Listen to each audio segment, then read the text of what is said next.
People who have worked in old hospitals or asylum, what's the scariest thing you've seen? I worked night security at St. Augustine Infirmary for about 6 months back in 2018. It was one of those jobs you take when rent's overdue and your pride's already in the gutter. They told me up front the place was old, over 130 years, and that I'd mostly just be walking the halls, making sure no junkies or ghost hunters broke in. Low drama, the supervisor said. Dead quiet. That last part turned out to be true, just not the way I hoped. The hospital had been shut down in the early 90s, left to rot after a few failed renovations. Most of the wings were stripped bare, floors cracked, paint peeling, graffiti on the walls. But the electricity still ran in the main building, and the security office had monitors linked to old CCTV cameras scattered across all 5 wings. Most of them worked, except for Ward C. Don't bother going in there, my trainer told me on my first shift. We keep the door locked, no real entry points anyway. I asked why. He just shrugged. That whole wing's cursed. Cameras go fuzzy, lights short out, not worth the trouble. He said it like a joke, but he didn't laugh. Weeks passed, and nothing really happened. I did my rounds, read books, napped in the office. The building creaked a lot, and sometimes I'd hear wind whistle through the busted windows. The usual spooky at night stuff. I got used to it, until the night the alarm tripped in Ward C 3:11 a.m. Siren blaring, lights flashing on the monitor. Except, the camera for Ward C had been dead for years. So, how was it suddenly on? I watched in silence as grainy black and white footage flickered across the screen. The hallway was lit, dim but lit, and in the distance, something moved. It looked like a person, thin, barefoot, wearing what looked like a hospital gown. I leaned closer.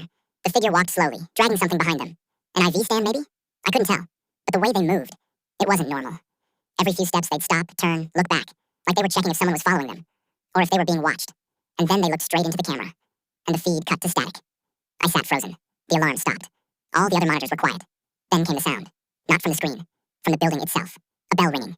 Soft and deliberate, like those old nurse station chimes from decades ago. It rang once. Then again. Then a third time. That was never part of the building system. I checked everything. Nothing should have been powered in Ward C. I radioed the on-call supervisor. No answer. So, like an idiot, I grabbed my flashlight and keyring and went to check. The hallway outside Ward C was colder than the rest of the building. The kind of cold that clings to your skin. I unlocked the door. It opened too easily.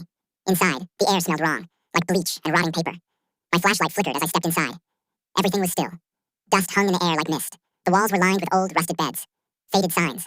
A nurse's station with papers scattered across the floor. Then I heard footsteps. Not mine. They came from room 209. I walked slowly.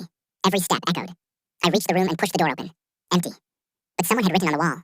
Over and over, in what looked like dried blood. It's still Tuesday. It's still Tuesday. It's still Tuesday. The hairs on my neck stood up. I checked my watch. It said Tuesday, but so had yesterday.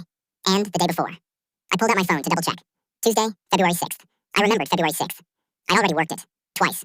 What was going on? Back in the hallway, I heard a noise. Static. It was coming from the intercom system. Then a voice crackled through. It was me. Room 209. It's still Tuesday. Room 209. Over and over, in my own voice. I ran. I didn't stop until I was back in the office. Slammed the door. Locked it. Checked the monitors. Ward C was dark again. Camera offline. No alarm. No lights. No figure. But the time still read 3:11 a.m. Even though it had been over an hour. I quit 2 days later. I didn't wait to explain. Just sent an email and never picked up another shift. But I still check my phone sometimes, just to be sure what day it is. And every once in a while, around 3:11 a.m.,